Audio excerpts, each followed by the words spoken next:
I wanna know what love is. I want you to show me. That iconic lyric from The Foreigners isn't just a great song, it's a prayer, a plea, a question that echoes in the heart of every human being. We all want to know, but in a world of endless scrolling, hot takes, and spiritual sound bites, the answer seems more confusing than ever. Welcome to the Awakening Tapes. Today we're embarking on a journey to answer that very question.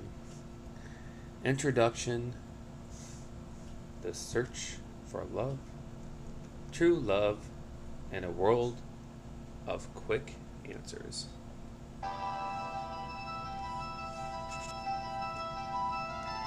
We live in a paradoxical age. We are saturated with information about love and relationships from dating.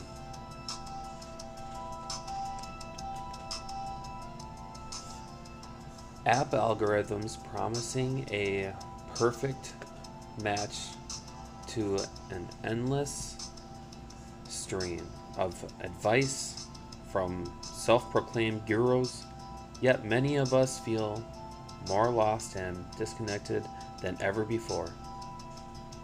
This confusion is perhaps the most apparent in the burgeoning world of what might be called spiritual TikTok. It's a digital space where the most profound, complex, and deeply personal questions of the human heart are often reduced to a 30-second video or a quick flip of a tarot card. Questions like, will my ex come back? Do they regret leaving? Or is there a third party involved? Are met with a simple yes or no. This approach, while tempting in its immediacy, represents a fundamental misunderstanding of both love and genuine spiritual practice. It is not just superficial, it can be profoundly disempowering. This model positions love as something external that happens to us, a predetermined fate to be predicted, rather than a reality where we have the power to co-create. It encourages a passive waiting, a relinquishing of personal agency that stands in stark contrast to the contents of authentic spiritual growth. I'm having a hard time speaking right now. True awakening is not about predicting the future. It is about cultivating the inner wisdom and strength to create the future you desire. The very nature of these predictive questions keep us trapped in cycles of anxiety and external validation. The truly empowered path involves a radical reframing of the questions we ask. Instead of seeking a yes or no answer, from a spiritual tool, the growth-oriented individual asks, what do I need to know about this situation for my higher good? Or, more powerfully, what do I need to work on within myself to heal and grow from this experience? This shift transforms a tool like tarot from a supposed crystal ball into a mirror for what can be called aligned introspection, a way to get curious about our inner world and access the wisdom that already resides within us. This episode is the antidote to the quick fix. We will journey together from the ancient world's sophisticated understanding of love through the complex labyrinth of our modern psychology and arrive at the practical, alchemical art of cultivating the very love we seek. This is not about getting a simple answer. It's about learning to ask the right questions and ultimately becoming the answer yourself. Love. So this is part 1, the ancient blueprints of love. More than just a 4-letter word. Our journey begins by dismantling the monocholic, oversimplified concepts of love in the modern English. We use a single 4-letter word to describe our feelings, our partner, our parents, our favorite food, and our country.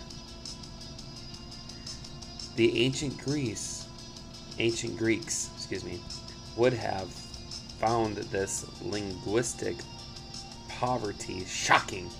They understood that love is not a single entity, but a rich, multi-faced spectrum of experiences.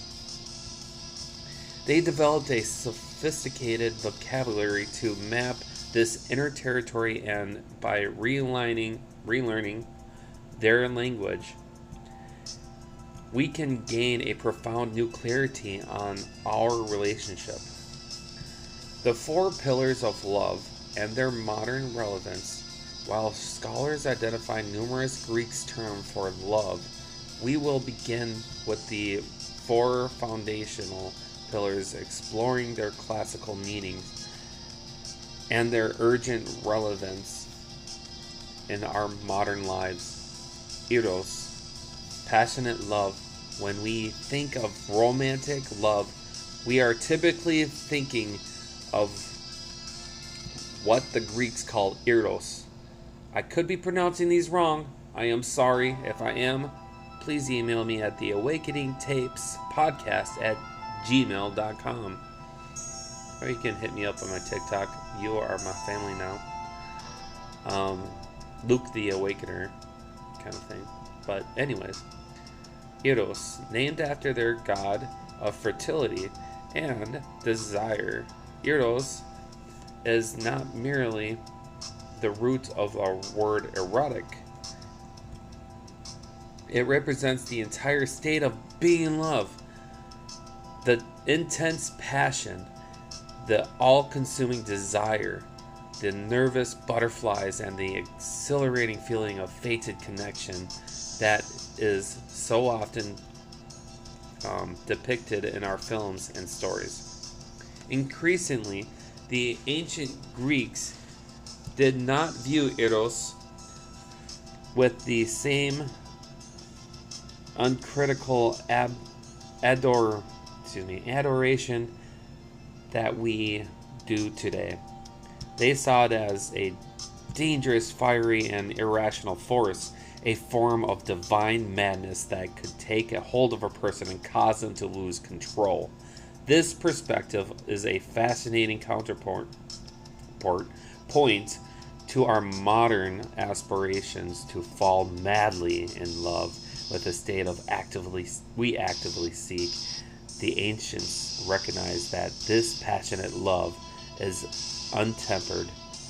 We could lead to disastrous results, driving a lover to desperation, illness, or even violence if their desire were not reciprocated.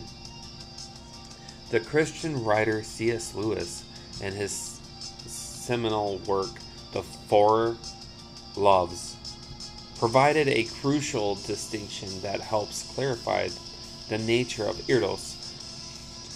He separated Eros, the state of being in love with a person, from what he called Venus, mere sexuality or lust. Lewis argued that a lustful person does not honestly want the woman. They want a pleasure, for which a woman is the necessary apparatus. In contrast, Eros desires the specific, unique beloved. The person is the goal, and the physical expression is a part of the total desire, not the end in itself. This distinction helps us different between a deep personal focused romantic longing for a more generalized impersonal appetite. Crucially, eros is an emotion, and like all emotions, it's a subject to change. And it pulses up and down like waves. It is the fruit of flowers of a new relationship, but seasons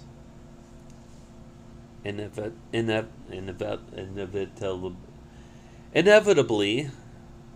excuse me, inevitably change. It pulses up and down like waves. It is a fruit and flowers of a new relationship, but seasons inevitably change, and the initial all-consuming buzz. Okay, buzz is known to fade naturally over time. This transient nature of eros is a vital piece of the puzzle we will return to. Philia is a deep friendship. The second pillar is philia. The profound love of deep friendship is often translated as brotherly love. This is the comradely affection that develops between people who share common values, show unwavering loyalty, and are willing to sacrifice for one or another. It is built on a foundation of mutual respect, trust, and emotional intimacy.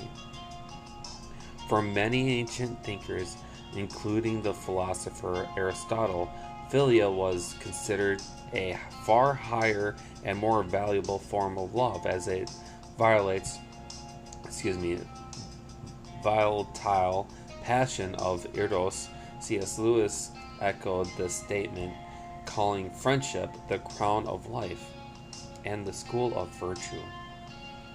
Unlike the fluctuating wave of eros, philia is the love that grows steadily, structured brick by brick through shared experiences and mutual care. This is why old friends can reunite after years apart and feel as though no time has passed at all. The modern adage to marry your best friend is a direct echo from an ancient wisdom. It recognizes that while the fires of eros may be cool, the steady, resilient, I think that's what I meant to say, structure of philia can provide the enduring foundations for a lifelong partnership. Finding shared interest and investing time in commodities is how philia is cultivated within any relationship, romantic or otherwise. Storge. I think I'm saying that right. Storge. It's Storge. Familia affection, storge, is a third pillar representing the natural instructional effect that arises from familiarity. Excuse me, I can't talk. I do try to talk. I'm doing that now. I'm doing my best. And thank you for listening. But by the way, familiarity, there we go again. Familiarity and dependence is the most commonly understood as the love between parents and children. But it is a wide-ranging force that can also be described as a bond we feel with siblings, long-term companions, pets, or even a beloved sports team. A sense of comfort, security, acceptance, and loyalty characterizes this form of love. What I do? Oh yeah. It is the love that creates a safe space where we feel we belong and can be ourselves without judgment. Storge can also blend and underpin other forms of love. For example, a storgic romantic relationship grows gradually out of a deep friendship where the partners cannot pinpoint the exact moment of their philia, turn into eros. However, storge has a shadow side. If it remains stuck in a mode of dependence and fails to evolve, it can become toxic or corrosive, undermining a marriage or hindering an individual's spiritual growth. The negative form of this word, astrologos, meaning devoid of natural affection, is used in a New Testament in the New Testament. Whoops. I'm talking too fast. Can't keep up with my brain. Where's my mouth at? Oh yeah. So the New Testament to describe a society in decay, where people lack even the most basic instructional love for their kin. Agape is unconditional divine love. The final and the highest pillar of agape, a concept that represents selfless, sacrificial, and unconditional love. Unlike the other loves, which are often based on feelings, attractions, and familiarity, agape is primarily an act of the will. Hold up a second. I keep trying to play some music in the background, some of the beats that I wrote, and yeah, I'm playing it off the web application because I wrote it all online and it freezes. That is not good. So, where was I at again? Okay, I'm looking back at my notes. Sorry. Pauline's double checking everything. So, agape is primarily an act of the will, a conscious and deliberate commitment to the well being of another given freely without any expectations. Without any expectations, even of payment or reciprocation. This is the most often associated with the divine described in the Bible as the love God has for humanity and the love Christians are commanded to have for one another, as well as their enemies. C.S. Lewis famously referred to it as gift love, the highest form of Christian love. Gift love. That's interesting. So, sorry, I went blank. So the gift love is the highest form of Christian love, but is this concept is not exclusive to Christianity. It resonates deeply with the Buddhist idea of metta, or universal loving kindness. In our daily lives, agape is the love that underpins the most profound commitments. While many people may marry because of the feelings of eros, the vows they take, for richer or for poorer, for better or worse, in sickness and in health, are a promise of agape. It is a commitment to the best for another person, regardless of what emotions or circumstances may arise. It is a practice of patience, kindness, forgiveness, and empathy. And it is a love that, in its ideal form, creates a straight, unwavering line of commitment. The supporting case of love beyond these four pillars, the Greeks and later thinkers identified other essential dimensions of the loving experience. Ludus, playful love. This is a playful, flirtatious, and non-committal affection seen in the early stages of a relationship or light-hearted social interactions. It's a teasing, the banter, and fun that can add spice and joy to our connections.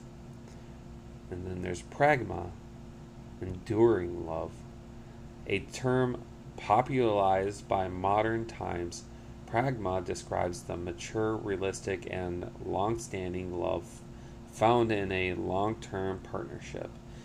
It is built on commitment, compromise, patience, and tolerance. The practical work of making a relationship last through the decades. It is the conscious decision to stand in love, not just fall in love. Talking about falling in love, the beats that I was trying to play in the background here that I just gave up on, they were actually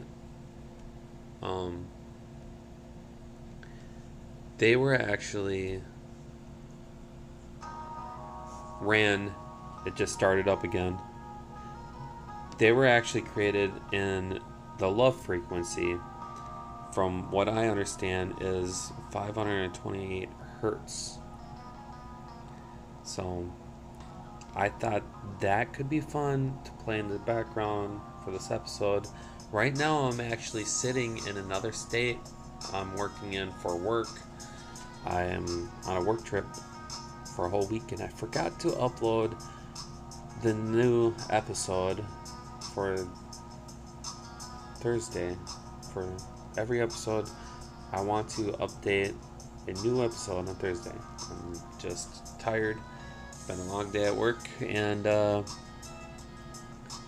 yeah, I'm recording this sitting in my hotel room and not by my actual computer, and I don't have a microphone, so you're hearing this off of laptops. Yep, I brought 2 laptops with me. One for games and this, and the other one for school. And that. I write on that one. Anyways, where was I? I'm sorry, I digress.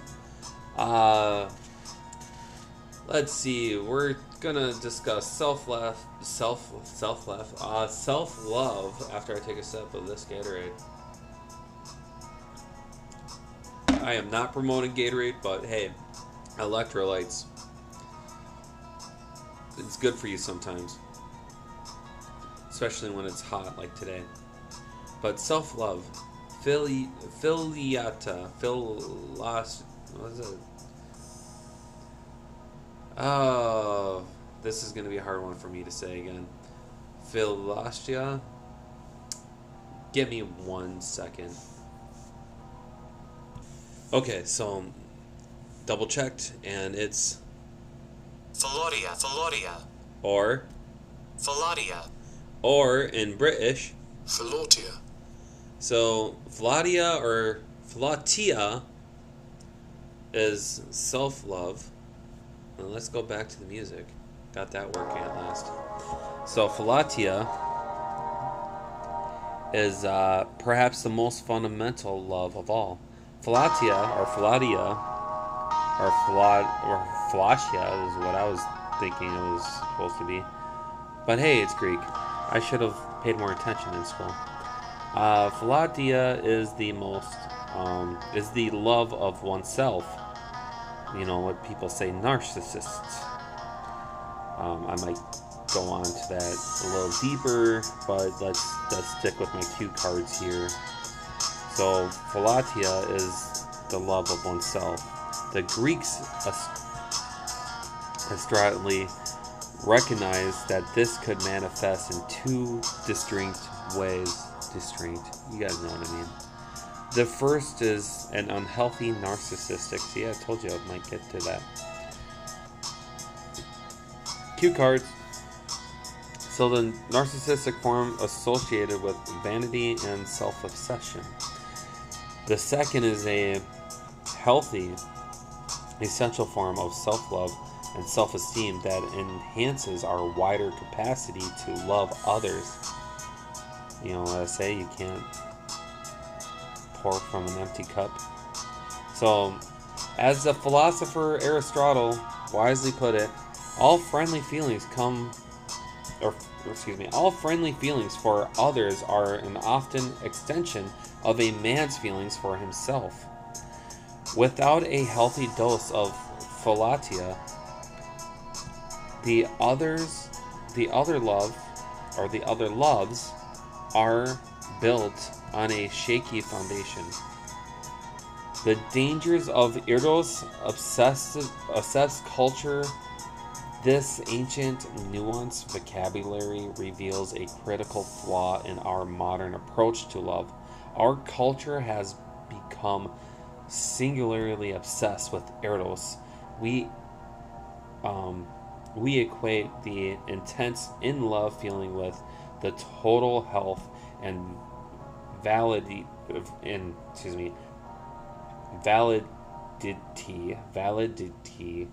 of a relationship. Like, we need validity.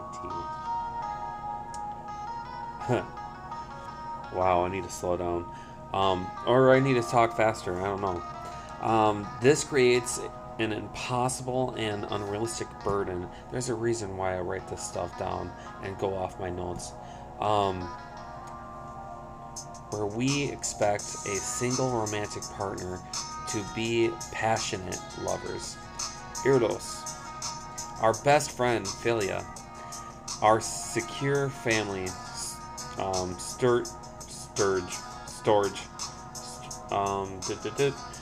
and our unconditional supporter, agape, all at once. The problem is that Eros, by its very nature, is a fluctuating emotion that is known to fade from its initial peak intensity. When this natural substance occurs, individuals who have not consciously cultivated the others more stable forms of love, like the deep friendship of philia or the practical commitment of pragma, mistakenly concluded that the love has died. This misdiagnosis leads to a destructive cycle of serial monogamy, where people break up and desperately seek a new partner to reignite that initial Eros high, rather than doing the necessary work of building a multifaceted, resilient, and evolving love with a partner they have. A healthy long-term relationship does not sustain peak Eros indefinitely. It allows Eros to evolve and be supported by a strong foundation of philia and agape. The fluidity behind the labels, while the Greek lexicon provides an invaluable framework for understanding, it is crucial to resonate. Excuse me a second. I got a little distracted. Yeah, that happened again.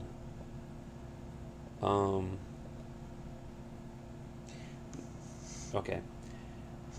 So it's crucial to resist the modern tendency to treat these concepts as a rigid, color-coded, and mutually exclusive categories.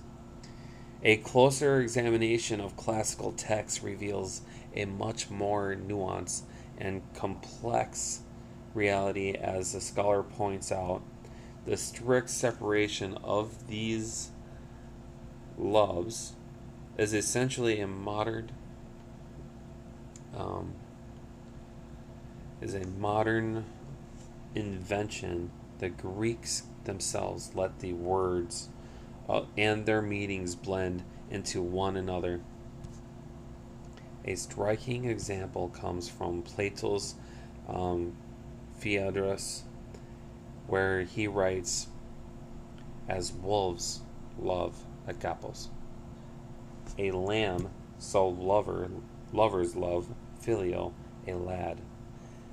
This is a shocking construction of the modern's mind. It uses the verb form of agape, the word for selfless divine love, to describe predatory desires, and it uses the verb form of philia, the word for love, to describe sexual and romantic love. This demonstrates that these terms are better understood not as separate types of love, but as different dimensions or qualities of love that can be present in varying degrees in any given relationship. This understanding is liberating. It allows us to use this framework flexibly as a diagnostic tool. We can ask ourselves, is Eros fading in my marriage? If so, how strong is our love for one another? Are we practicing our commitment to agape? This approach prevents dogmatism and allows for a more authentic application of this ancient wisdom to the complex yet beautiful reality of our own lives. So now we get to part 2, the spiritual constellation, karmic partners, soulmates, and twin flames. Having established a richer vocabulary for love, we now turn to the spiritual dimensions, of relationships. In many contemporary spiritual circles, terms such as karmic partner, soulmates, and twin flames are used to describe various types of romantic connections. However, these terms are often misunderstood and misused, resulting in further confusion and pain. The key to unlocking their powers is to reframe them not as romantic destinies to be found, but as spiritual assignments for the soul's evolution. They are the catalyst for growth, each with a unique purpose of our journey of awakening. Defining the connections, let's clarify the purpose, characteristics, and scope of each of these spiritual partnerships. Karmic relationships purpose. The primary purpose of a karmic relationship is to teach you a critical life lesson. These connections are designed to help you break negative patterns, heal core wounds, and clear karmic depths, often stemming from past lives. They are intense catalysts that challenge you to push past your limiting beliefs and grow spiritually. Characteristics of karmic relationships are defined by intensity and validity.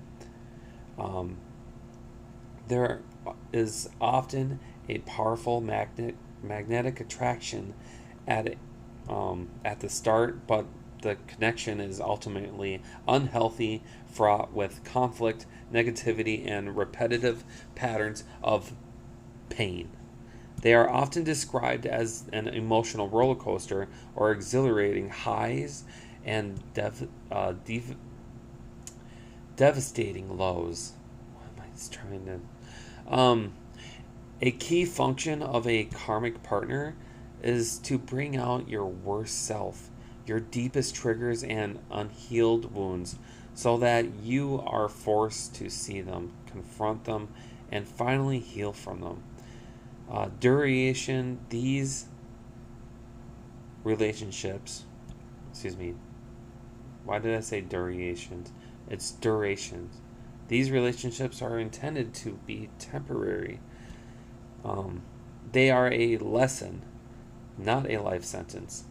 Once a karmic debt is paid and the spiritual lesson is learned, the relationship is meant to be outgrown and released. Staying in a karmic bond beyond its purpose only prolongs the suffering. Soulmate relationship purpose. The purpose of a soulmate is to support, comfort, and enhance your life's journey. Give me one quick sip. Okay, no more sips. I'm out. Okay, soulmates act as guides, companions, and cheerleaders on your soul's evolutionary path. Wrong button. I was trying to click the little note away on my other laptop. It was bothering me. ADHD at its finest. Wait, what was I doing again? Oh, by the way, so earlier today, as I digress, I was trying to sign in to this thing, and I had to turn my phone on to go to an authorization app and click approve. As soon as I opened that up, I saw a message, and then I read my emails. I checked my TikTok profile. Forgot completely what I was doing. Then went, I should probably do this thing. And I looked over, and here I am, still waiting to hit the approve button on that authentication app. Silly me. So anyways, while I try to figure out where I'm at, I'm tired. Just got off a really long shift. And I stopped reading in the middle of a card when I usually try to read or talk about something else at the end of the card, so I'm trying to figure out. So, soul's evolutionary path. I'm gonna start all over on this. I'm sorry. But this is the reason why I started my podcast. I'm not perfect. I'm still learning as I go. I will get better. I'll get good. Trust me, this is a journey. I'm not going to be amazing from the start.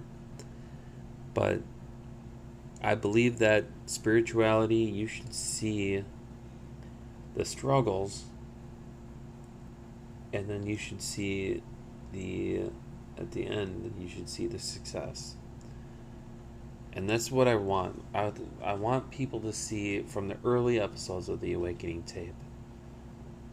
I want them to see me struggle. And I want them to watch me grow into a successful podcaster. Probably where I don't start talking about a totally different topic. But, I'll say it again and again. I want to show my flaws. I want to show humility. Laugh at me. Watch me grow. Watch me become successful. I will not stop ever. And the reason why I like this topic, when I was researching it, trying to get it ready for Thursday's opening. So it's because I love all of you. I'm happy that you're all here. You guys are all my friends. You're my family. Now. Okay. I did that. I had to. So anyways, so the soulmates come into your life to make life better and make you feel seen, understood, and never alone. The characteristics of a soulmate connection is characterized by a feeling of deep kinship, warmth, comfort, and ease. While twin flames are said to be your mirror soulmates, are your complement. They may be very different from you, but their qualities balance and support yours. The relationship generally feels harmonious, balanced, and safe, providing a nurturing environment for personal growth. And the scope is a common misconception is that we only have one soulmate. In truth, we have many soulmates throughout your lifetime. Furthermore, they are not always romantic partners. A soulmate can be a best friend, a sibling, a parent, a mentor, or even a brief acquaintance who has a profound and lasting positive impact on your life. Twin flame relationships' purpose is the connection is considered the ultimate catalyst for accelerated spiritual growth and profound self-realization. Your twin flame's purpose is to mirror you so perfectly that you are compelled to confront every aspect of yourself, the light and the shadow, to heal, integrate, and ascend to your highest potential, becoming your most authentic self. And that is why we run. That is why we run from love. Sorry, I had to say that. I had to stop. I might come back to it, but I had to stop.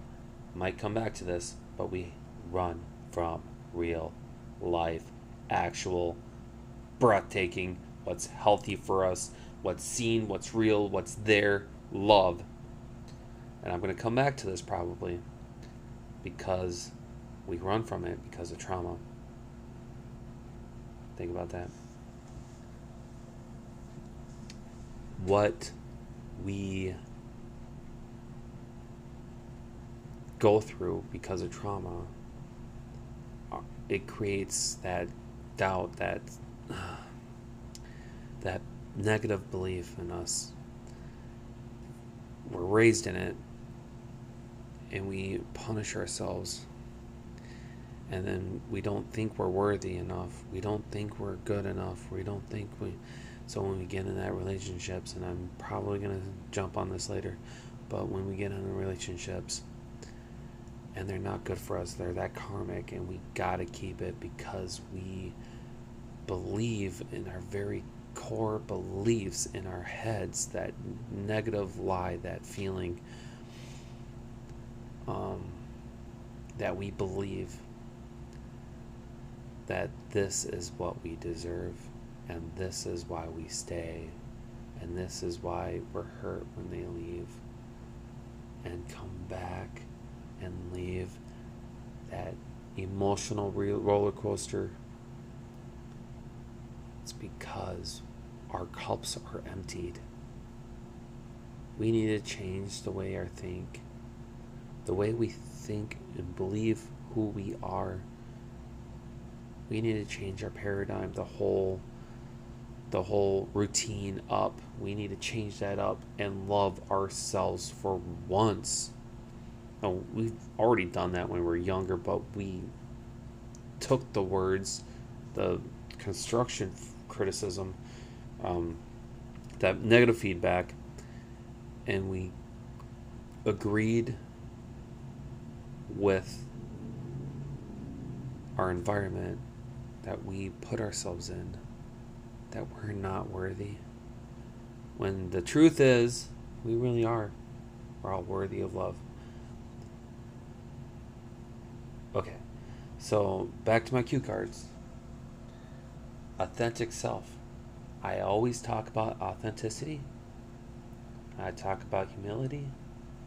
I'm telling you, there is power in vulnerability.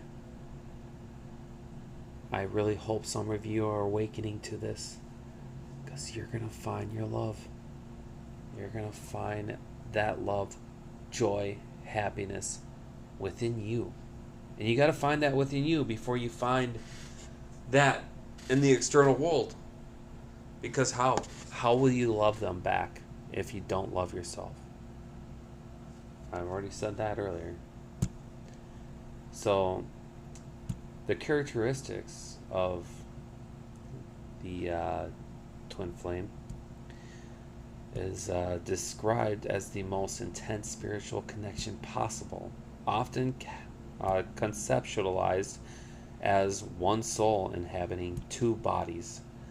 The meeting is marked by an instant, powerful, and usually overwhelming sense of recognition, as if you have known this person forever.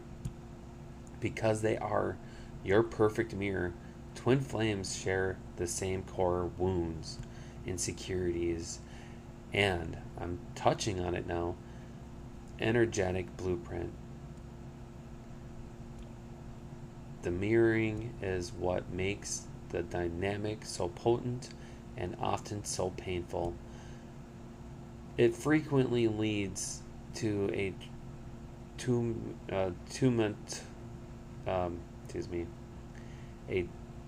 tumultuous runner and chaser dynamic, where the other partner runs from the intensity of the connection while the other chases, leading into a cycle of painful separation and magnetic reunion. In the scope, according to the theory, you can only have one twin flame. However, a union is not guaranteed. It is not a fairy tale ending, but a demanding spiritual assignment. The outcome depends on both individuals committing to their own healing and spiritual work. If the karmic energy between them is not addressed and transmuted, the intensity of the connection will continually push them apart. The misuse of spiritual labels as a bypass for psychological work. Here we arrive at a crucial and most dangerous intersection of modern spirituality and psychology. While these spiritual labels can be helpful to framework for understanding our soul's journey, they are frequently co-opted by the ego to romanticize and justify staying in deeply dysfunctional and often abusive relationships. This phenomenon is a form of spiritual bypassing, using spiritual concepts to avoid dealing with complex psychological realities. Let's trace how this happens. An individual finds themselves in relationships characterized by intense passion, constant conflict, emotional volatility, and a painful push-pull dynamic. They feel a magnetic, almost addictive draw to this person, yet the connection causes immense suffering. These characteristics, the intensity, the mirroring of wounds, the cycles of breaking up and getting back together, are the near perfect match for the popular descriptions of a karmic or twin flame relationships. Instead of identifying the relationship as psychologically unhealthy, codependent, or even abusive, the individual applies spiritual label. This pain is just our karma we have to work through, they might say. Or, he is my twin flame. The turbulent stage is part of the journey to union. This labeling serves a powerful psychological purpose. It imbues the suffering with a sense of higher meaning, density, and specialness, making the intolerable feel tolerable. It allows the person to bypass the much more complicated and more powerful, painful work of facing the real reality of the dysfunction, setting firm boundaries, and potentially leaving the relationship for their well-being. It is crucial to understand this dysfunction. A genuine spiritual connection, no matter how challenging, should ultimately lead to healing, empowerment, and a greater sense of wholeness and self-love. It should not lead to the perpetual erosion of your self-worth. Safety and sanity, passion is never an excuse for toxic or abusive behavior. Therefore, we must learn to diagnose the psychological health of a relationship first before applying a spiritual label that might obscure a dangerous reality. Which brings me to part 3, the psychology of the haunted heart, I meant to say. Why we cling to what hurts. To truly understand why we get stuck in painful relationship patterns. Why we pine for our ex who was wrong for us. Or why we confuse an abusive cycle with epic love. We must move from the spiritual to the psychological. The experiences we label as karmic or twin flame are often powered by deep-seated potential psychological and neurological mechanisms. By understanding these engines, we can reclaim our power from them. The science of heartbreak. Why we want an ex back. The desperate urge to return to the former partner, even one who caused us pain, is not a sign of weakness. It is a predictable response rooted in brain chemistry, identity, and evolutionary wiring. The dopamine addiction, falling in love, is a powerful neurological event. Brain areas associated with reward, motivation, and pleasure are flooded with the neurochemical dopamine, creating a unique neural pathway that becomes explicitly calibrated to our partner. When the relationships end, the brain experiences a sudden withdrawal from this chemical cocktail.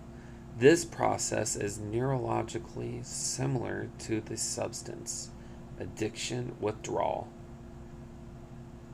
The intense craving we feel for our ex is a literal physical yearning for the high of reconnecting with the person who triggers that specific dopamine rush. This can compel us to relapse and go back to the relationship even when we rationally know it is not suitable for us. The shattered self-concept in a relationship, in a long-term relationship, our partner becomes deeply ingrained in the very fabric of our identity. We go from being an I to a we. Researchers refer to this as self-concept clarity. And when a breakup occurs, this clarity is shattered. We can feel as if we have lost a part of ourselves. This experience is especially acute for individuals with an anxious attachment style, who are more likely to merge their identity with their partners to increase closeness. The agonizing feeling of not knowing who you are without them creates a powerful motivation to return to the ex, as if it offers the quickest, albeit temporary, fix to feel whole again. The fear of discomfort and loneliness is humans are evolutionary wired to preserve social bonds for survival. We are not meant to be alone. The emotional pain, grief, and profound loneliness that follows a breakup can be overwhelming. Returning to the familiar comfort of an ex, even a dysfunctional one, often seems like the partner of least resistance to escape this acute discomfort. This urge is usually magnified when attempts to date new people fail, highlighting just new, complex, and lonely. The path forward can be making the old, familiar connection seem deceptively appealing. So, decoding limerence. The can't eat, breathe, or sleep obsession that all consuming, can't function without them feeling, that we so often romanticize as the pinnacle of love is, in psychological terms, often not loved at all. It is a distinct emotional state known as limerence. Definition of limerence is an involuntarily state of intense obsession, infatuation with another person. The limerent object. It is frequently and easily mistaken for deep, true love, but its underlying mechanics are entirely different. The key ingredient, uncertainty. Uncertainty is the most crucial element that fuels limerence, is uncertainty. I'm going to say that again. Uncertainty is the most crucial element that fuels limerence. And uncertainty is the core of the limerent. Experience is not actually about loving the other person, but about an obsessive, desperate need for the feeling to be reciprocated. The entire state is predicted on not knowing for sure if they desire you back.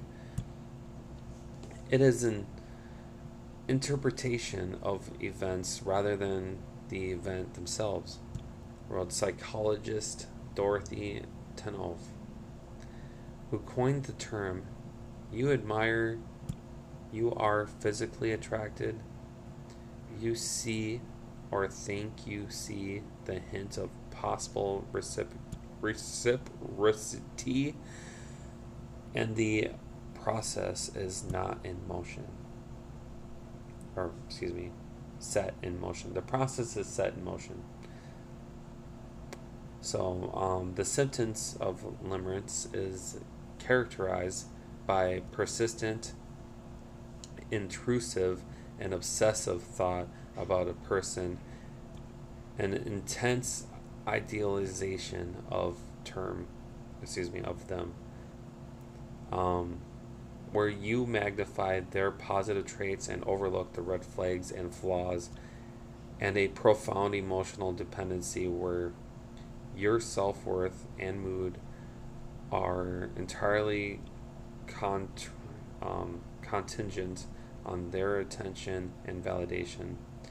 It is accompanied by a deep, gnawing fear of rejection and physical symptoms that mimic anxiety or mania, such as a racing heartbeat, difficulty sleeping, and loss of appetite. Limerence versus love is the distinction is critical. True love is stable, reciprocal, and based on authentic connection that acknowledges and accepts the other person's imperfections. It contributes positively to the well being. Limerence is, in contrast, is a volatile and unpredictable emotional roller coaster. It can often be one sided, actually, it is often one sided, and based on a fantasy projection rather than a real person. It thrives on uncertainty and typically has a limited lifespan, deteriorating once the fantasy collides with reality or the uncertainty is revolved. Hold on a second. Somebody is washing laundry. That always bothers me. Sorry, I just went. So, I have a thing about hearing the washer and dryer. It distracts me for a second. Like, I do not find it a calming sound, actually. It's kind of triggering, and there is a reason why. I might get into that in a future episode. But, I am going to continue with the cards here. So, while limerence can feel exhilarating, it is not a foundation for a healthy, sustainable relationship. When love and, when love is a trauma bond, the addictive cycle of abuse, the most dangerous and confusing psychological trap is the trauma bond, a powerful and deeply unhealthy emotional attachment that a victim forms with their abuser. This is the mechanism that is the most mislabeled as an intense karmic or twin flame connection because it mimics the same intensity, obsession, and inability to leave. The cycle of abuse is a trauma bond that is forged not through constant abuse, but through an insidious repeating cycle of intermittent reinforcement. This cycle typically follows distinct stages. Love bombing. The abuser showers the target with over-the-top affection, praise, and attention at the beginning of the relationship. This creates a powerful initial bond and a feeling of euphoria, making the victim believe they have found their perfect soulmate. Trust and dependency. The abuser solidifies this bond, creating a deep sense of trust and making the victim emotionally dependent on them for validation and self-worth. Criticism and devaluation. That's the one I fell under. Once the victim is hooked, the abuser begins to criticize, belittle, and devalue them, chipping away at their self-esteem. Gaslighting. I also felt this. We all have. Gaslighting is a key tactic where the abuser manipulates the victim into doubting their perceptions, memory, and sanity. They will deny events happening or twist reality, making the victim feel crazy. Resignation and submission.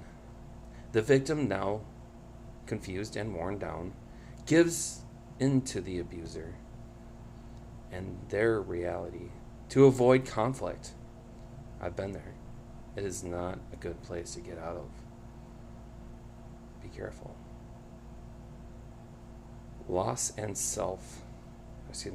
And self. I meant loss of self. That's isolated and consistently devalued. The victim, this part here is kind of triggering, trying to go through it as fast as possible. So this is important for health, development, and safety, for spiritual and personal growth. So trying to get through this, and I'm sorry if I stumble while I talk. The victim loses their sense of identity, confidence, and self-worth. Emotional addiction. The victim becomes addicted to the cycle itself. They endure the devastating lows of abuse in desperate hope of experiencing the euphoric highs of the love bombing phase again. This intermittent reinforcement, the unpredictable switching between affection and cruelty, is one of the most powerful forms of behavior conditioning known. The neurological hook. This cycle has profound effects on the brain chemistry. The intense periods of love bombing release oxytocin, the bonding hormone, and dopamine, while the periods of abuse and fear elevate cortisol, the stress hormone. This chemical cocktail creates a powerful addictive bond that is incredibly difficult to break. Been there, done that, not again. So it's incredibly difficult to break, functioning much like an addictive drug. Addiction to a drug. Signs of a traumatic bond are key signs include feelings of intense emotional connection to the abuser, despite of harm they cause, defending or making excuses for their behavior, isolating yourself from friends and family who express concern, feeling powerless and trapped, and experiencing obsessive thoughts about the abuser. The unholy trinity: limerence, trauma bonding, and spiritual bypassing. This brings us to the central, most critical synthesis of the entire exploration. The psychological engines of limerence and trauma bonding are frequently mislabeled with spiritual terms like twin flame, creating a perfect storm of confusion that traps people in cycles of pain. The process unfolds in a tragically predictable sequence, an individual often carrying unhealed attachment wounds from their past. This meets a new partner. This partner initiates the relationship with a period of intense love bombing. While overwhelming displays of affection and idealizations triggers a state of limerence, and in the individual, the dopamine rush is euphoric, the connection feels faded, and they become convinced they have met the one.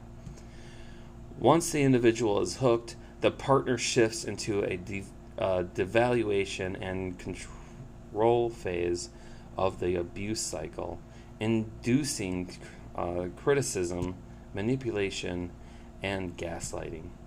The individual, now experiencing the painful withdrawal from the initial limerence high, becomes desperate for the good times to return. This powerful intermittent reinforcement forged a trauma bond. Now trapped in this state of intense emotional push and pull, obsession, and pain, the individual seeks to make sense of their overwhelming experience. They turn to popular spiritual frameworks for an explanation. The intense magnetic mirroring and painful nature of the dynamic they are in is a perfect fit for the popular descriptions of a twin flame or a deep karmic connection. They adopt this spiritual label.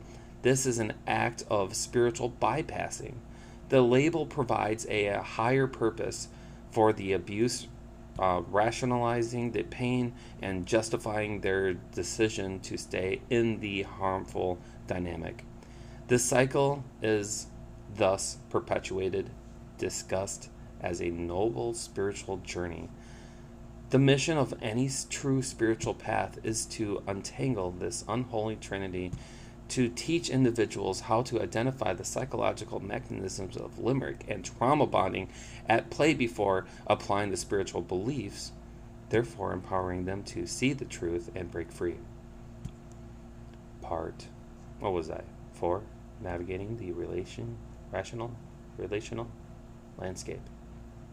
Red flags and green flags. So, having explored the complex inner worlds of love, spirituality, and psychology, we now turn to the external world of behavior. How can we assess the health of a relationship in practical, observable terms? This section serves as a field guide to identifying the warning signs of unhealthy dynamics, the red flags, and the encouraging signs of healthy ones, green flags. Universal red flags for all genders. These are warning signs of unhealthy, manipulative, or potentially abusive behaviors that apply to any relationship, regardless of the gender of the partners involved. They often start subtly, but tend to escalate over time.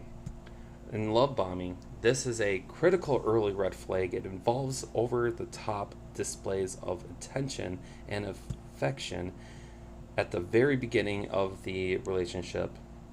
It includes excessive compliments, constant contact, grand gestures, and a push for commitment that occurs very quickly.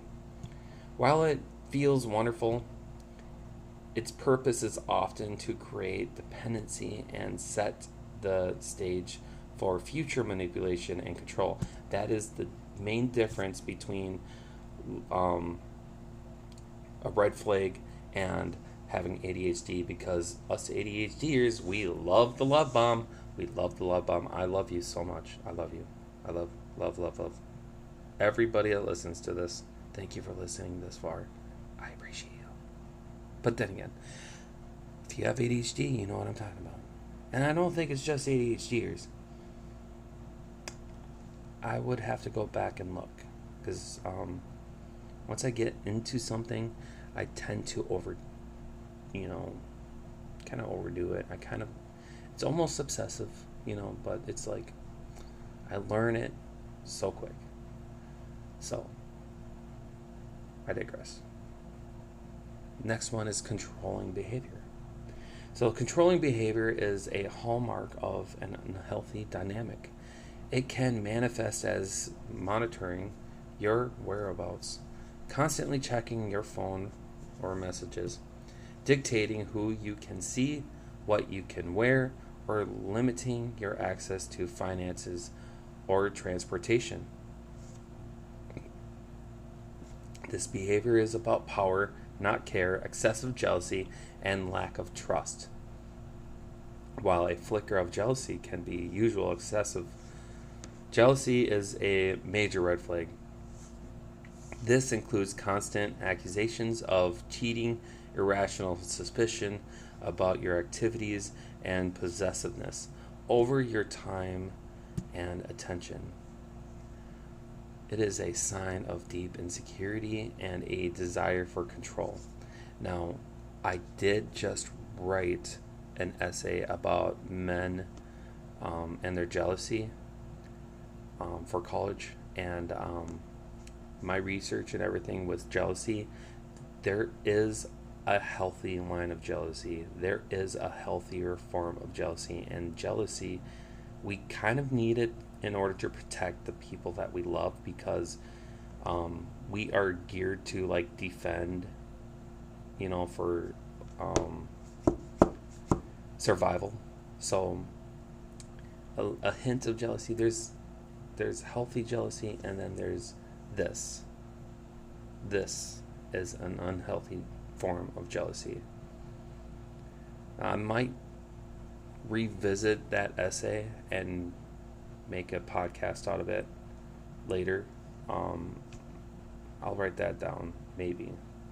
I'll try to remember it. We'll see. I don't have a pen. I could type it out, but then I would have to stop. I'm on a roll. I'm gonna keep going here. So, disrespect and devaluation is the next red flag. A healthy relationship is built on mutual respect and understanding. Disrespect can take many forms, including constant criticism, belittling your accomplishments, humiliating you in public or private, and using derogatory names or dismissing your feelings and opinions as unimportant. I wish I would have known this. I've done this research, and I literally had to put this recording off, but since I have the note cards here, I'm gonna record this while I'm in my hotel room on a business trip, because I forgot to upload the episode that I wanted to have this week. So the next red flag is emotional manipulation and gaslighting. This is a form of psychological abuse where a partner uses tactics like guilt tripping, giving the silent treatment as punishment. I hated the silent treatment. Silence is violence. Or gaslighting. I've been there, had that too. Not good. So gaslighting and denying or twisting reality to make you question your sanity and perception. I went so crazy that I shouldn't say I went so crazy, but I went as far as panicking about what's real or not in my last relationship, to the point where I wasn't sleeping. So I know if you're listening to this and this hits you, I know it hurts. But the truth is supposed to be uncomfortable, and that's where we start the heal. That's where our awakening starts. So thank you for listening to the Awakening Tapes. Once again, I can't tell you how excited I am that you're listening to this. My dear friends, my family, my soul tribe. Okay. So isolation is the next red flag. A common tactic of abusers is to slowly and systematically cut you off from your support system. They may criticize your friends and family. Guess who criticized my friends and family a lot? They create drama when you want to see them, and they make you feel guilty for spending time with others. This increases your dependency on them. And their lack of accountability is also a red flag. A person will refuse to take responsibility for their acts, and they consistently blame you or others for their problems.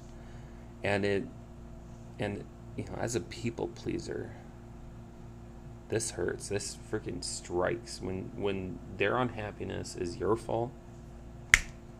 Ouch. I feel it. So they're incapable of a genuine apology. Is not a safe partner. This demonstrates a lack of maturity and respect for the relationship. And recognizing emotional and psychological abuse is vital to explicitly name emotional and psychological abuse for what it is: a pervasive pattern of non-psychological behaviors, or non-physical. Why did I say psychological? Non-physical behaviors used to frighten, control, isolate, and break down the person's self-worth. Unlike physical abuse, it's often leaves no visible scars, which can make it harder for victims to recognize and for others to believe. The abuse is usually subtle and insidious, woven into daily interactions, causing victims to doubt themselves, question their sanity, and think that they are being too sensitive, or that the abuse is somehow their fault, your fault, my fault. Any behavior that consistently leaves you feeling fearful, confused, minor, and dependent is a form of abuse. The green flags of healthy love. In contrast, healthy love and healthy relationships are characterized by behaviors that foster safety, growth, and mutual well-being. These are the green flags to look for and cultivate emotional safety and security. This is the bedrock of a healthy connection. You feel fundamentally safe, calm, and relaxed in their presence. You can be authentic, imperfect self without fear of judgment, ridicule, or punishment. Open and respectful communication. Both partners can express their feelings, needs, and concerns openly and honestly. They listen to understand, not just to formulate a defense. Disagreements are handled constructively, and feedbacks is met with curiosity rather than defensiveness. Mutual respect and trust. Partners value each other's opinions, feelings, and needs, even when they differ in their perspectives. They respect each other's boundaries without question. Trust is given. There is no need to prove trustworthiness through surveillance or constant check-ins. Independence and support. A healthy partner encourages your individual growth and development. They celebrate your success, support your pursuit of personal hobbies and goals, and respect your need for friendships and the time apart. They are your biggest cheerleader, not your sole focus. Teamwork and accountability. Healthy partners view themselves as a team. They make major decisions together, share power, and work through conflicts collaboratively to find mutual satisfying solutions. Critically, both partners can take responsibility for their mistakes and offer sincere apologies. Consistently and reliability. Their behavior is generally stable and predictable. They are reliable and follow through on their commitments. You don't feel like you are walking on eggshells constantly, guessing which version of them you will get today. Your body is the ultimate truth teller. While these lists of red and green flags are useful analytical tools, they can sometimes be rationalized away. An abuser is often skilled at twisting reality, reframing controlling behaviors as concern or jealousy as deep love. This is why the most reliable indicator of a relationship's health is not an external checklist, but your own internal somatic response. Learning to listen to and trust your body's wisdom is a paramount spiritual practice. The body does not lie. Research consistently shows that victims of emotional abuse experience a host of physical symptoms driven by chronic stress, a racing heart, difficulty concentrating, disrupt sleep, chronic fatigue, and elevated cortisol levels. Your nervous system is sending you a clear signal of danger. Conversely, the primary green flag is how your body feels in the presence of a person. Does your body feel relaxed and calm? Do you breathe more deeply? Do you feel expansive or constricted? Healthy relationships foster what researchers called co-regulation, a state where partners' nervous systems attune to one another, creating a shared sense of peace and safety. Therefore, the most empowering guidance is to shift your focus from endlessly analyzing their behavior to honoring your internal truth. Tune into your somatic experience. How does your nervous system react when their name appears on your phone? Do you hold your breath when you need to bring up a complex topic? Do you feel energized or drained after spending time with them? This practice shifts the focus of control from them to you. It is the embodiment of filiuata, filiuatia, filuata. What did I say it was again? Never mind. Healthy self-love in action. And it is a truth of cannot be gaslit. Which brings us to part 5, the alchemical art of cultivating love. We have journeyed through the ancient definitions of love, the modern spiritual framework, and the deep psychological underpinnings of our relational patterns. We now arrive at the most crucial part of our exploration, the practical alchemical work of cultivating the very love we desire.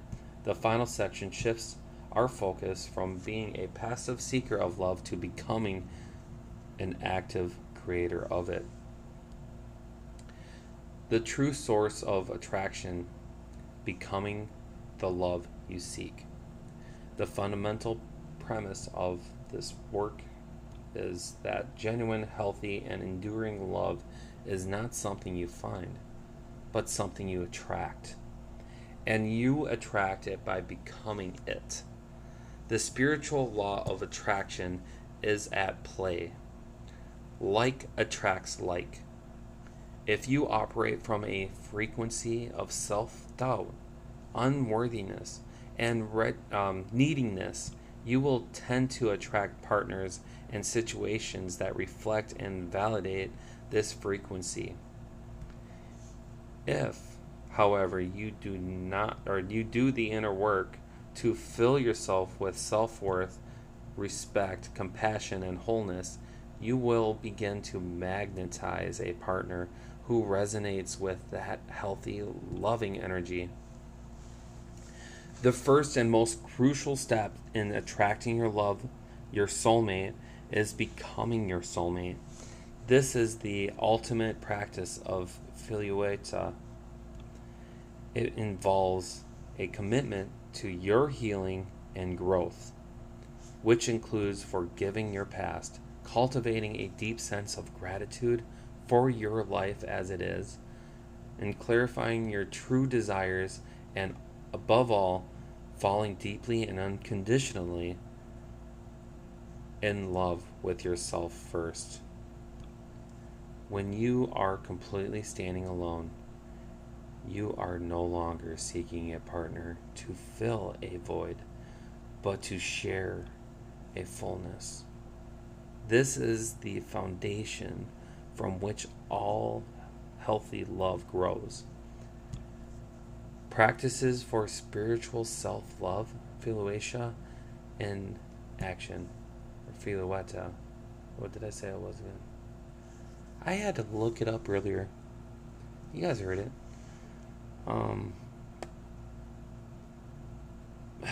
ADHD has finest. Yes. So, Cultivating this state of self-love is an active spiritual practice. Here are concrete ways to begin this inner alchemy. Mindfulness and embodiment. Engage in regular meditation to quiet the mind's chatter and connect with the more profound wisdom of your inner self. Practice grounding by spending time in nature. Walk barefoot on the earth. Sit by the water, or simply be still among the trees. This helps to discharge negative, anxious energy and reconnect to a sense of peace and belonging. Energetic hygiene. Just as you clean your physical space, it is essential to clean your energetic space. Practice like smudging with sage to remove negativity, and Palo Santo to invite positivity, or working with the crystals like rose quartz, which I have some, the crystal of love. It can be powerful rituals for setting intentions and clearing your energy field. Connecting to guidance. Establish a relationship with your higher self, your angels, your guides, or whatever you perceive as the higher power. This can be achieved through prayer, journaling. I like journaling. Or simply asking the universe for a sign. I did that one time. Fun fact, I sat out there in the middle of the woods by a pond, asked the universe to let me know if I pursue this person, will they love me the way I need to be loved, the way I want to become. I want to become this. I got to attract this. But I asked the universe, and I stood there. I'm like, okay, anytime, anything, a wind, something, whistle, a leaf falling from a tree, anything. I'll take it. I'll take that sign. But the universe knows me. It knows that I would take anything as a sign, literally. So still pause. Nothing happened. Nothing. So as I turned around to walk away, I was suddenly surrounded by a gaggle. Well, a gaggle is a group of geese. They just flew in out of nowhere. Do you think I would have noticed a bunch of geese like that flying towards me? No, I did not. It scared the bejesus out of me. Here's your sign. There is nothing like being surrounded by a group of very calm acting cobra chickens. And if you look up the spiritual meaning of geese, they're natural born leaders. Like natural leaders, family, commitment. That's a good sign for what I was asking. I was asking probably word for word. I don't know. So that's why I did what I did. Told my best friend my feelings. We're still best friends. I really love being able to come out and tell them my feelings. And it's been the healthiest relationship I've ever had. Now, did I expect them to say it back? No. Did I expect them to be my partner? No. Did I expect them to give me a kiss or a hug? No. I just wanted them to know the truth. I didn't want to hide anything from them. They know everything about me. And I did. And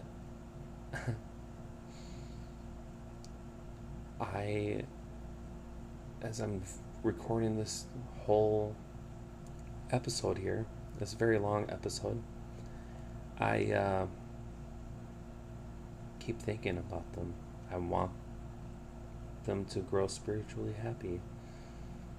I don't want them to be upset and stuff. So, yeah. Sleepy me, rambling on about what makes me happy. Their laughter. Their cat's meow.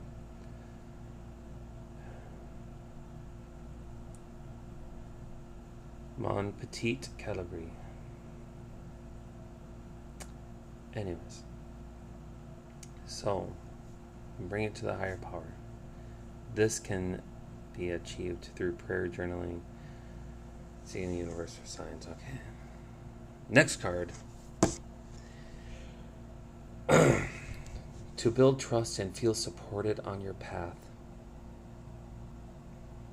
Okay, so when you're seeking universal signs, you can be seeking specific numbers or symbols that's going to build trust and support. So the next one is intentional creation. I could sit back and talk about her all day. I'm not going to. This podcast episode, to get to the point, is literally gone over an hour and 30 minutes. I hope people actually continue to listen. I'm having fun here. So this intentional creation, utilize tool such as mantras of affirmations. Affirmations is why I pull the affirmation cards in my life, and wisdom boards to consciously program your subconscious mind for the love and abundance you desire.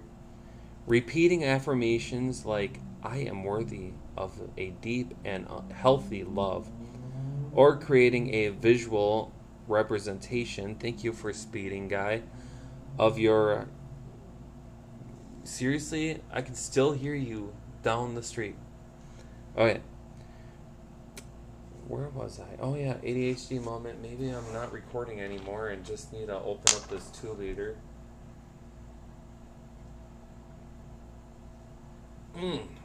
High phosphorus corn syrup. Who's listening this far? Comment in my podcast, please. Please comment. So, we're creating a visual representation of your ideal relationship. Helps to align with your energy. You desire the outcome. We're building a secure attachment style. The psychological work, the spiritual work of self-love must be paired with the psychological work of healing our attachment patterns. Our early life experiences with caregivers from an attachment lifestyle that acts as a blueprint for our adult romantic relationships. Suppose our early need for safety and connection were not consistently met. In that case, we may develop an insecure attachment style, either anxious or avoidant, which leads to patterns of fear, clinginess, and emotional distance in our relationship. The goal is to consciously heal these patterns and cultivate a secure attachment style,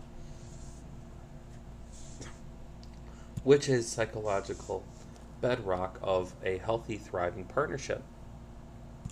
Here is a roadmap for building secure attachment. Develop self-awareness. The first step is to identify your current attachment style. Reflect your partners or your patterns in relationships. Do you often feel anxious and require constant reassurance? Or do you feel suffocated by intimacy and tend to pull away? Recognizing your patterns is the first step to changing them. Challenge your core beliefs. Insecure attachments is fueled by negative core beliefs, such as I am not worthy of love or people will always abandon me. You must actively challenge these beliefs by examining the evidence and recognizing that they are old stories, not current truths. Practice emotional regulation. Learn to identify your emotional triggers and develop healthy coping mechanisms to manage your feelings without becoming reactive. Practices like mindfulness, meditation, and journaling can help you create space between a feeling and your reaction to it, allowing you to respond more calmly and consciously. Communicate effectively and set boundaries. Secure attachment thrives on clear, open communication.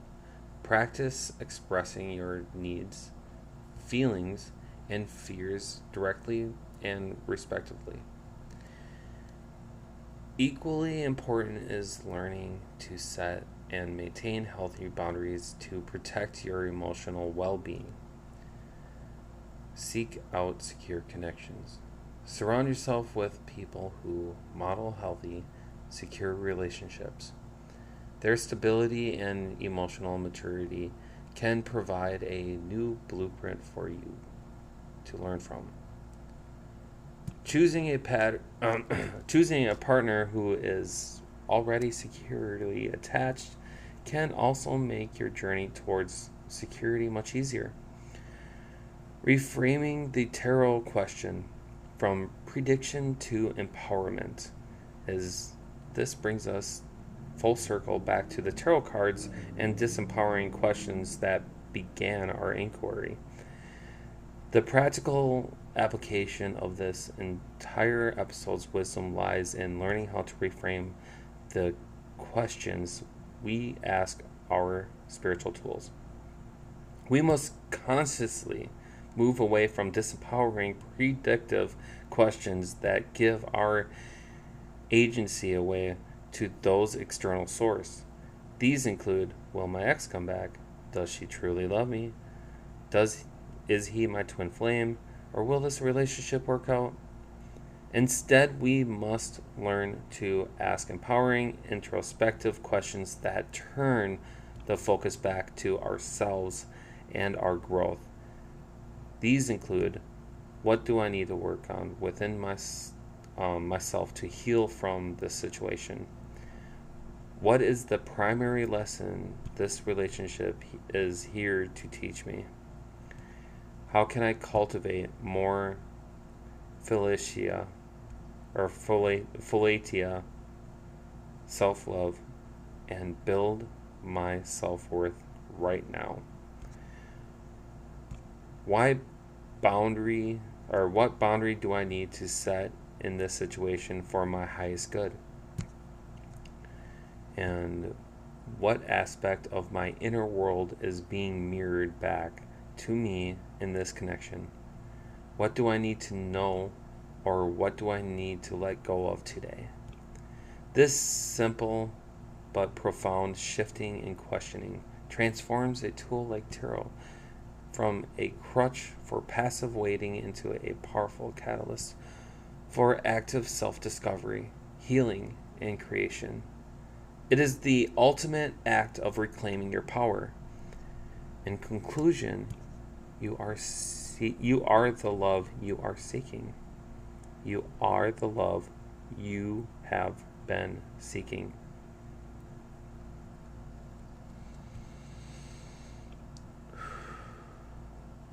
So, we began this journey with a simple yet profound question. What is love? We have traveled from the ancient shores of Greece, learning a richer language for our hearts with words like eros, philia, storge, and agape. We navigated the celestial maps of modern spirituality, demystifying the roles of karmic partners, soulmates, and twin flames as a sign for our growth. We delved deep into the psychological shadows, uncovering the addictive hooks of limerence and trauma bonding that so often masquerades as epic love. And finally, we arrive at the alchemical workshop of the self learning the practical arts of cultivating spiritual self-love and building the secure foundations upon which healthy relationships are built. After the exhaustive journey, the ultimate answer becomes clear. The answer to the question, what is love, is not found in a person. It is not a destination to be reached or a prize to be won. It is an inside job. True, healthy, lasting, and fulfilling love is and always will be a direct reflection of the love you have first cultivated for yourself. You must become the love you wish to receive. So this episode concludes not with a final answer, but with a heartfelt invitation, an invitation for you to choose one practice from our discussion today and begin to turn your focus inward, away from the endless of another's feelings and actions. Stop asking, do they love me? And to start asking, with all the courage and compassion you must muster, how can I love myself more deeply today? Because when you commit to that journey, when you make yourself the great love of your own life, you stop searching for love, you become it. And that is the greatest awakening of all.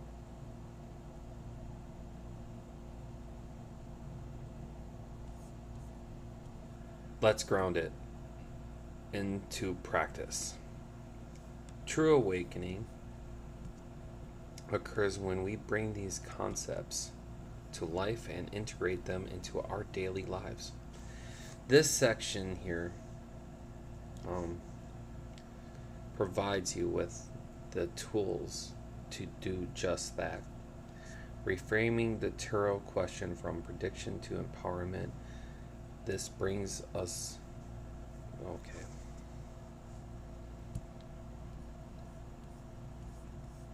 Stop. Practical integration, journaling, and tarot for self-discovery. To bring these ideas into your daily life, let's turn to a few practical tools for self-discovery. Journal prompts for deeper inquiry. Journaling is a powerful way to have a conversation with your high self. Here are some prompts to explore, inspired by today's themes. What does healthy self-love, philautia, whatever it was again, look and it's self-love. How does it look and feel to me? What is one small concrete action I can take this week to practice it? Reflecting on my past relationships, what is a recurring pattern or lesson that keeps showing up for me? What is one fear about love and relationships that I am ready to get curious about and potentially release? And what unique gifts and strengths do I bring to the world and my connections with others? If I were to approach my current challenge from a place of deep trust in myself, what would I do differently? A collective reading for our listeners. Now I want to do a simple collective tarot reading for all of us. This isn't about predicting the future, but about offering a shared point of reflection. We'll use a simple 2-card spread. The first card represents the energy we are invited to embody, and the second card suggests a potential action to take.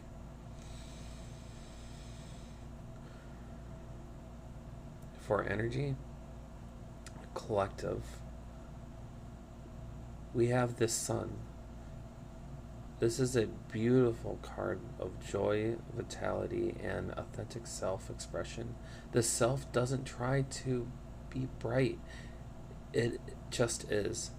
Is this a call to connect with your inner light and to ask, what makes me unique? How can I shine more brightly? And I'm doing so. Permit others to do the same. And the second card for our collective is the High Priestess. This is our action card. The High Priestess is the guardian of the subconscious, the keeper of inner wisdom. Her actions is one of the stillness of turning inward to listening to. The action we are guided towards is not one of external doing, but of deep listening. The question she possesses is, what is my inner wisdom whispering to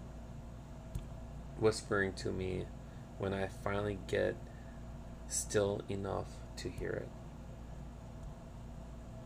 So the message is clear.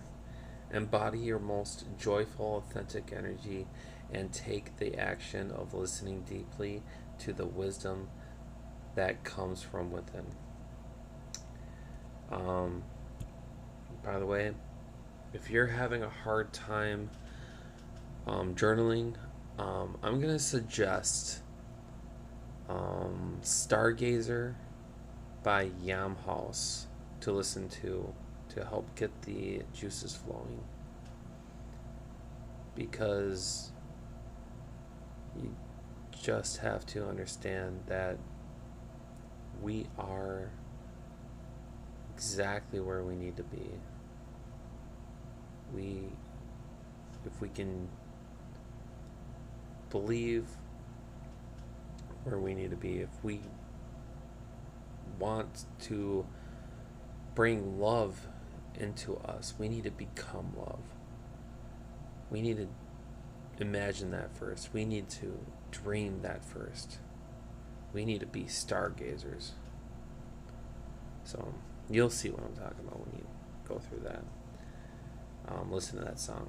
It's Stargazer by Yamhaus. It's Yamhaus.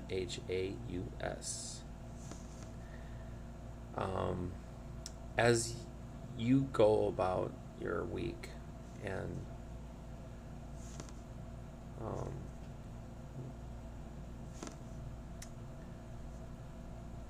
I hope that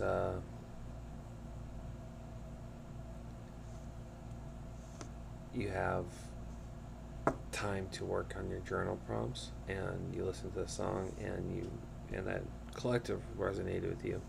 Sorry, I'm a little fumbling right now. I am a little distracted again. So I want you to remember that the most fantastic romance you can ever have is the one with yourself. All others are just beautiful reflection of that love. So this was the Awakening Tapes. Until next time, trust your signal.